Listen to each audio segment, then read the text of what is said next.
এটা আমার জন্মদিনের কেক ছিল। এই যে মাঝে নেট বন্ধ ছিল, তখন আমার জন্মদিন ছিল। আসসালামু আলাইকুম। দেশের অবস্থা যখন খুব জটিল হয়ে পড়েছিল তখন কারফিউ দিয়েছিল। তো কারফিউ গুলো শিথিল হওয়ার পরে মাঝখানে নির্ধারিত সময়ের জন্য কারফিউ ছিল, তার মধ্যে আমার জন্মদিনটা পড়েছিল। তো আমি ভেবেছিলাম যে কেক টেক কিছুই হয়তো পাওয়া যাবে না।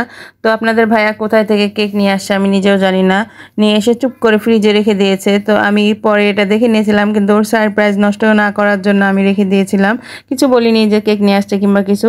পরে ওই নিজে থেকে রাত 12টার দিকে আমাকে দেয়। তারপরে তাকে আমি বলি যে আমি কেকটা দেখেছিলাম কিন্তু তোমাকে বলিনি। রাত 12টার দিকে জারিফ ঘুমিয়ে গেছিল, এর জন্য আমি আর কেকটা কাটিনি।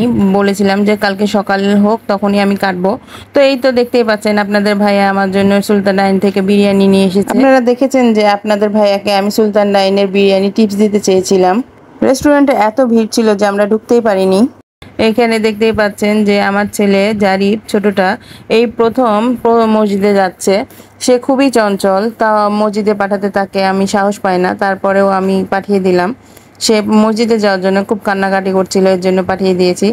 কয়েকদিন ধরেই আমি ভাবছিলাম যে পায়েস করব। তো আজকে জন্মদিন ছিল আর আমার রান্নাবান্নাও কম ছিল, এর জন্য আমি পায়েস করে নিলাম।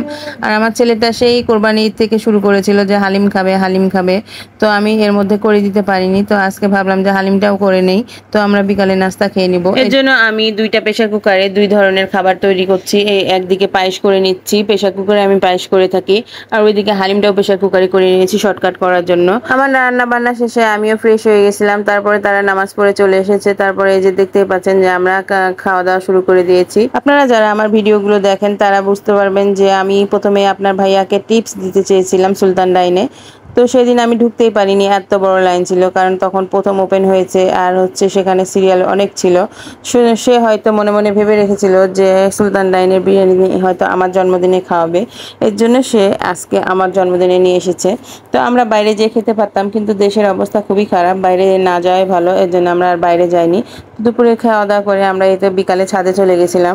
বিকালে ছাদে যেতে আমাদের সবারই পছন্দ হয়, কারণ আমাদের ভাবিদের সাথে অনেক কথা হয়ে যায়, গল্প হয়ে যায়, আর এইদিকে বাচ্চাদেরও খেলাধুলা হয়ে যায়। আমরা সব ভাবিরা গল্প করছিলাম আর হঠাৎ করে দেখলাম যে আকাশটা অনেক সুন্দর। তো এই আকাশটা দেখে মনে হলো যে একটু ভিডিও করে নেই। এই তো তারপরে আমার জন্মদিনের কেকটাই কাটা হয়নি, আজকে সন্ধ্যা হয়ে গেছে তারপরে কাটা হয়নি, কারণ সকালেও মনে হচ্ছিল যে থাক সন্ধ্যার সময় কাটবো। আমরা নিজেরা জন্মদিনটা পালন করে নিচ্ছি। বাইরের কাউকে বললে হয়তো সবাই ভাবতো যে এই বুড়া বয়সে আবার জন্মদিন করছে। একটা সত্যি কথা বলে থাকি যে আপনাদের ভাইয়া আমার জন্মদিন, আমার ম্যারেজ ডে আর ভ্যালেন্টাইন ডে কখনোই ভুলে না। এই বিষয়গুলো আমার খুবই ভালো লাগে যে সে আমার জন্মদিন আর ম্যারেজ ডে এগুলো মনে রাখে। অনেকের হাজবেন্ড মনে রাখে না, এরকমটা শুনি আর তারা আফসোস করে, কিন্তু এই যে আমি এই অল্পতেই সন্তুষ্ট। আমার জন্য একটা কেক ফুল নিয়ে আসলেই হবে। তো আমাদের বিছানাটা একটু ইগনোর করবেন, কারণ আমাদের ছোট বাচ্চার বাসা, সে সব সময় বিছানাতেই লাফালাফি করে, আমিও তাকে ঠিকভাবে রাখতে পারি না। তারপরে কেক কাটাকাটি করে আমরা সবাই একে অপরকে খাইয়ে দিচ্ছিলাম, তারপরে নাস্তাগুলো খেয়ে নিয়েছিলাম। দেখে আবার লোভ লাগছে, আমি ভয়েস দেওয়ার সময় মনে হচ্ছে যে আবার খেতে পারলে ভালো হতো। আমরা সকলে খাবার প্রেমী, এই তো খেতে খেতে আমার জন্মদিনটা এভাবে চলে গেল। সকলে আমার জন্য দোয়া করবেন। আজকে পর্যন্ত, খোদা হাফেজ।